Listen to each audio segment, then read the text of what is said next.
Hey, hiya, howdy, it's Nikki, your uncontroversial drama queen, and welcome back to my channel.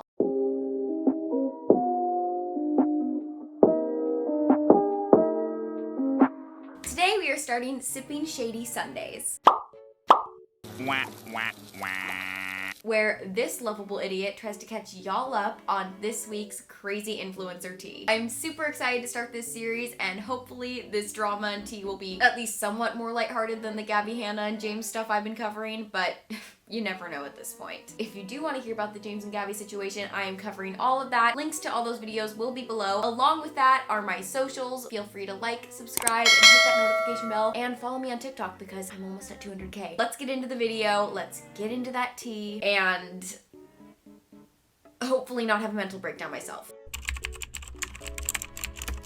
Oh boy, okay, and I thought Gabby and James made me want to shoot myself. Creepshow Art, where do I start? Just for a little bit of context before I go into kind of the drama that's happening right now. Creepshow has been a art thief on YouTube. She tells stories that are about as real as Nicki Minaj's ass. Over the years, she's been getting this reputation of being an advocate for mental health, abuse, and all these dark subjects, and as a voice of reason, now these allegations are coming out of her being kind of a person. She was talking behind her friend's back. She was allegedly stalking Emily Artful, and there's a whole story from Emily Artful's perspective. It is literally mind-blowing, the crap that Shannon, Creepshow Art, has gotten away with over the years, and how she currently is not getting away with anymore. I am still blown away by how this is even happening and why it happened to begin with, and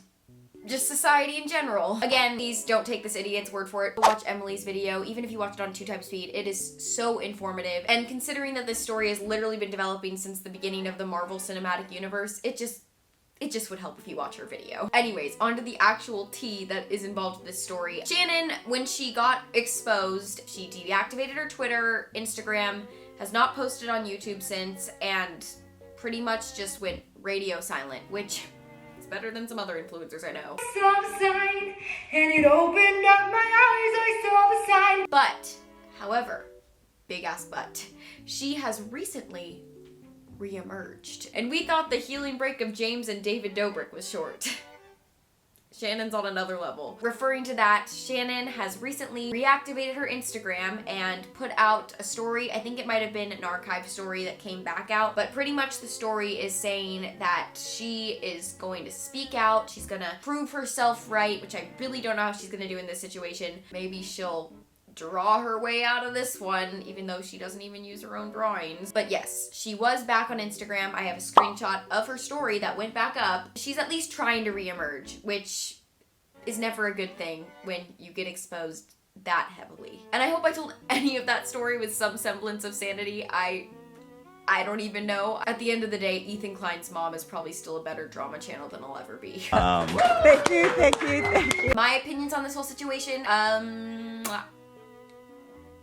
don't like her, and I honest to God do not know how Shannon come back from this in any capacity. I have no idea how she could possibly have a redemption arc at this point. The only way I could see her possibly getting by with this is playing the victim, which clearly has not worked well for Gabby. She could maybe be like, well, it was the boyfriend, Anthony, I really hope that was his name, that was making me do all this, and he was controlling me, and abuse. But you did so much, and on that stupid talk app, talked crap about Ready to Glare, Emily Artful, all these other friends. You clearly are not a good person. There is so much that is pinned on you. You cannot just put it on your boyfriend's shoulders. At this point, either leave the internet completely and spend the rest of your days drawing out of cars or stealing other people's drawings out of cars, or make a video addressing your allegations, your problems, and own up to your shit. Will everyone forgive you? No. Will a lot of people hate you? Definitely. But I really see that as your only two options at this point. That's pretty much all I have to say on the Creepshow drama, and I don't wish them well. Why would I wish anyone who's done this type of stuff well? Moving on.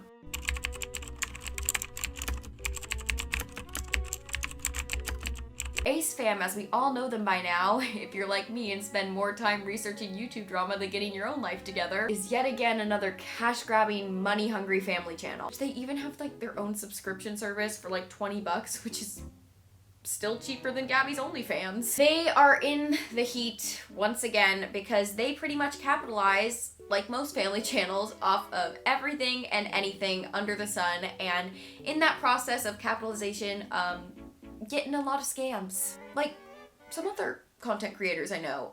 Gabby.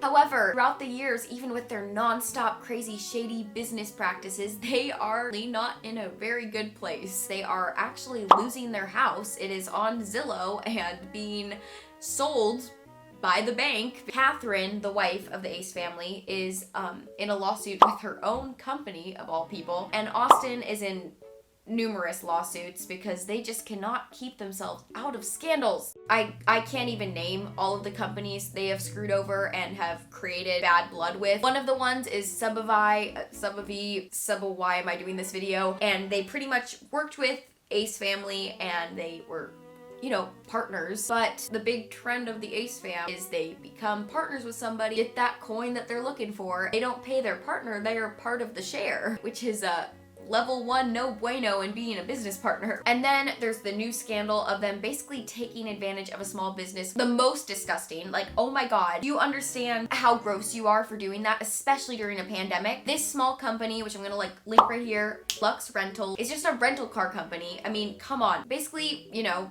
did their service. The Ace fam rented a car and even gave the Ace fam a discount because the Ace fam, I need to stop calling him that, Austin said he would give them a promo on his Instagram page, which he did not do. Basically, after the services, Austin ended up owing this company $7,500, which isn't even that much. Even the owner of Lux Rentals was like, listen, you're a multimillionaire, why can't you hand over $7,000? And the fact that he didn't even promote them is just, that's the least you could have done. And as this poor business owner is just trying to get her money and trying to be a freaking owner of her business, Austin blocks her number. I mean, oh my god, I would be livid. And apparently not paying for stuff runs in the family because Austin's brother, Landon, is also in trouble because he was not paying for rent or taxes on his house and then he just left. And now he owes the landlord $60,000, which he is not paying. At the end of the day, I am just so sad that these children have to go through this. They were born into this money-hungry, cash-grabbing family that is using them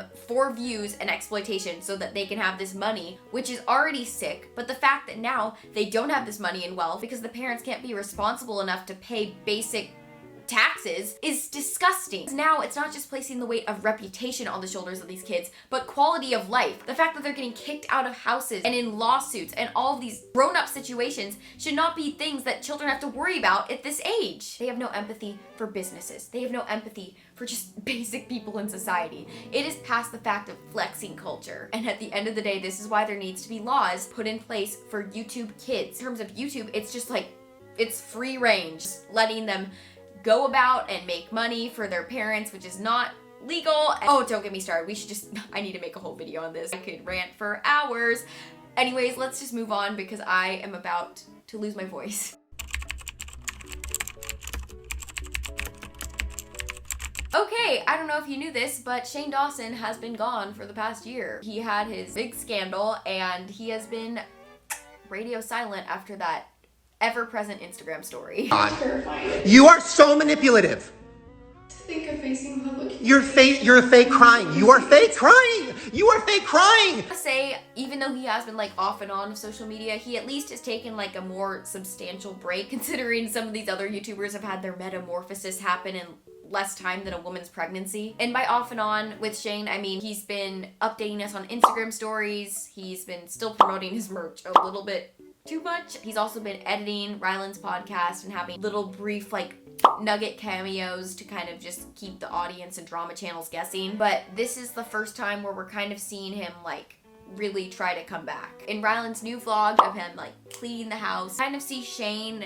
Well, you don't see Shane, but he's recording the whole thing. Like, he's not just editing this. He is talking. He is the new Andrew. And whether it be this or the last video where he was like actually like on frame of camera, he clearly is trying to slowly tiptoe back into the YouTube sphere. Yeah, I think I'm ready to donate a lot of this makeup. And the basic gist of the vlog is like pretty wholesome. It's just them cleaning their house because they've had some retail therapy issues over quarantine, which like, girl, same. And you see in the vlog that they're getting rid of a ton of Shane's makeup products, which like, I guess he really was leaving the circus, even though he never really was in it. Goes to show how invested Shane really was in the makeup community. And then he puts a Peep stuffed animal right next to his conspiracy palette, which like, maybe don't associate with the Peep stuffed animal after your controversy of last year, but you know, you do you. The way the conspiracy palette was kind of like placed in this one was just kind of weird in general. It kind of just felt like a big cash grab. Not that all of Shane's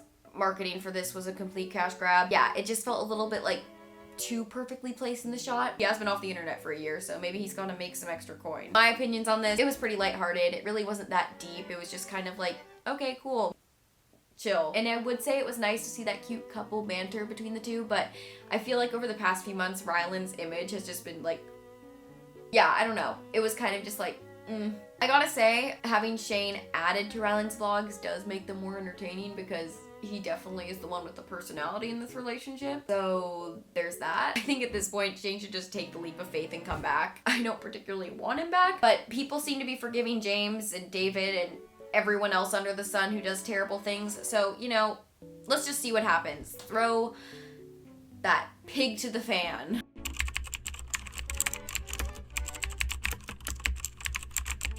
Guys, Frenemies is coming back. Well, kind of. Maybe. Not really. Over the past week, Trish posted a picture of her in like black and pink hair, which led all of us little conspiracy theory fans to be like, oh my god, are they shooting a Frenemies? Because this picture was posted on a Monday, which everyone knows is Slam Day for Frenemies. So everyone, meaning like all the drama channels, have been like anxiously awaiting all week to see if a Frenemies episode would drop, but then nothing happened. So, you know, we all kind of like lost hope. However, our speculation was correct. We are freaking smart. Yesterday, Trish came out with this bombshell of a video basically explaining that the Frenemies merch is officially dropped. So yay, go Ela, get that coin, yes queen. But also that they did in fact shoot a Frenemies episode and it did not air. I actually filmed one last Frenemies number 40 this past week that did not make it to air per Ethan's, what's the word, per Ethan's decision. I wanted it to air. I felt good about it, and I'm actually going to show you the mukbang that I filmed after. So I don't know if the beef was just like too rotten or if it was just decided that Ethan's mom was a better drama recap than Trisha, but Ethan decided not to air it. Apparently, Trisha was on board for it to air, which, I mean, who wouldn't be? Even without the 5%, Trisha was making bank. Ethan, on the other hand, was like... So basically, Trisha was just making this, like, preemptive video of her eating in her car, mukbang style, after the shooting of Frenemies. And she just wanted to address it because she talked about Frenemies in her mukbang video, and she didn't want people to, like, have minds blown when the episode never actually released. First things first, I just wanted to say that I am so pissed that I was not able to get a Frenemies merch. I mean, I know that I'm like broke anyway, but like still I would have sold my left kidney to get a freaking bucket hat. And then my facts, not facts, I'm an idiot. My opinions, I think this is a big marketing scheme. Don't hold me to this, but I think there is a reason that Trisha came out with this video and was like, yeah, they decided not to air it because everyone was gonna see it and be like, oh my god, there's an unreleased episode. The hype builds, supply and demand, business. People are gonna be more hyped, and the more hype that builds, the more views it'll get, the more that 5% doesn't matter. It's gonna be released. I already know.